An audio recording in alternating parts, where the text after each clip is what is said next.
Salutations, nerds. Don't mind me. I'm in the vehicle right now because we were doing some Christmas shopping. I'm Rick Y, the wise guy.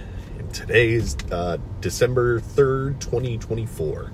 And the new just dropped on the Congressional Subcommittee results on the coronavirus. So if you're interested in news, history, and Americana, make sure to like and subscribe. Also, if the events of the pandemic touched you personally, I get it. I warn you, though, that there are some reminders coming ahead. They might be a little triggering. So tread carefully as I try not to suffer short memories.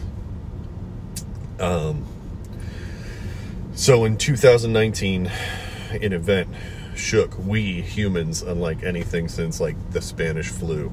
A highly contagious respiratory virus quickly spread from the Wuhan province of China and quickly dominated headlines as well as the emergency departments. The mortality rate was so high that refrigerator trucks were deployed to slow the decay of bodies, while mass graves were created and filled in the aftermath. Beyond the pandemic, 1 million Americans would be laid to rest. This was a novel form of a virus that came from the same class as the coronaviruses that infect both mammals and birds. And like a lot of recent events, there were no shortages of both rumor and outrage conspiracy when trying to parse discussing treatments and preventative plans that had yet been tested, as we had never actually dealt with this kind of thing before. What we did have, however, were mitigating options that could be used in other respiratory viruses from the past. And to the chagrin of those who wore diapers all summer long, a set of parameters were set and met so as to try and slow the spread, including mask mandates. They didn't want to be caught dead wearing a mask outside. Eventually, due to Project Warp Speed that actually started under Donald Trump, immunizations were developed and people started getting vaccinated. Mortality rates across the globe dropped, and although it still remains an issue as of this recording, thanks to the vaccines and their boosters, it seems like it's become another seasonal affliction, not unlike the flu. And throughout the whole ordeal, as mentioned before, there were no shortages of freaks out and conspiracy theories and odd behavior by folks who have otherwise never missed an opportunity to be obnoxious. So now we have a subcommittee on the events and the results regarding the actions that took place. One interesting point is that the subcommittee came to the conclusion that masks, although helpful elsewhere to include hospitals around the world, were somehow not helpful only in this one case. I can't speak to the efficacy of that position because it certainly doesn't make much logical sense, but I'll humor it for the time. It's true.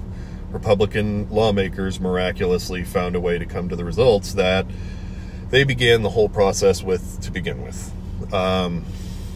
They claimed that there was no science that could back the claim that masks were helpful, which is probably a shock to the huge mask industry out there. And I haven't seen much on the method regarding how they came to this conclusion, but at least color me skeptical. Again, if that were the case, the entire time I worked in the medical field and treated patients with infectious respiratory diseases, and I wore a mask, it was for no better reason than the staff maybe thought they looked nice.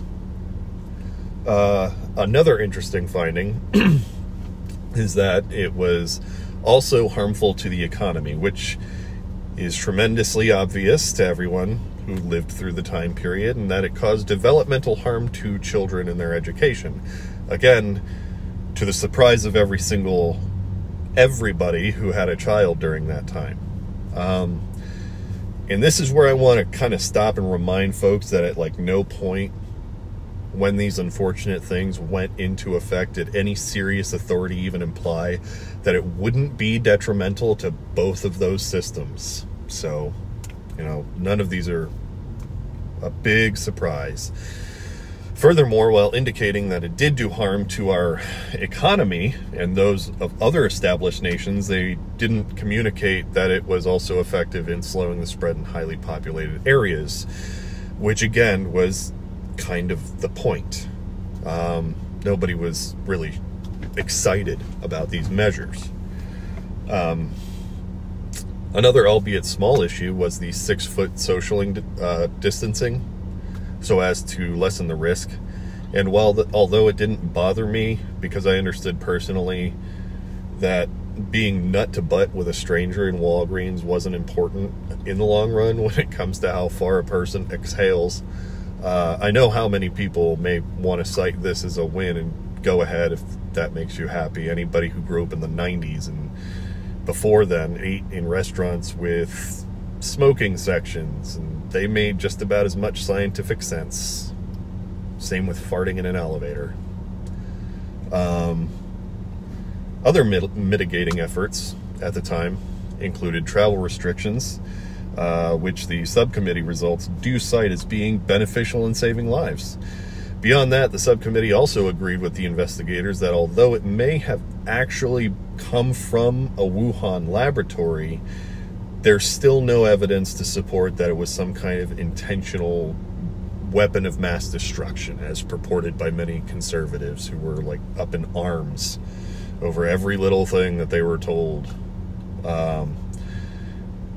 Again, the people who wore diapers to Trump's rallies couldn't be expected to wear a mask because of their freedoms. It was like, you know, seatbelts when they were made, and airbags. Not sure if you can see a pattern here. But yeah, also no word on whether injecting bleach or UV light into the body would be an effective treatment. You know, but who knows? The word's still out. Dr. Hulk Hogan or whoever won't suddenly figure out over the next 4 years. More results that the subcommittee didn't need to deliver, as it was more than evident to those alive today, was that the vaccine works. Boosters work. And regardless of the anxiety toward the pseudoscience that feeds into the anti-vax theories, preventative measures save lives. Vaccines like the COVID vaccine keep you healthy and our society thriving. Regardless of all of the political excitement and spin, a real look at this will demonstrate that while some things didn't necessarily need to happen, they weren't done so with malicious or tyrannical intent on behalf of either Trump nor Biden's leadership, especially since nobody's constitutional rights were ever really violated. And you just happen to give some sensitive conservatives more shit to yell about over a couple years. The fewer people that we have that will echo inaccuracies when it comes to preventing the spread of deadly, super contagious illnesses, the better for all of us. So always make sure to stay informed, stay engaged, and stay decent. Until next time.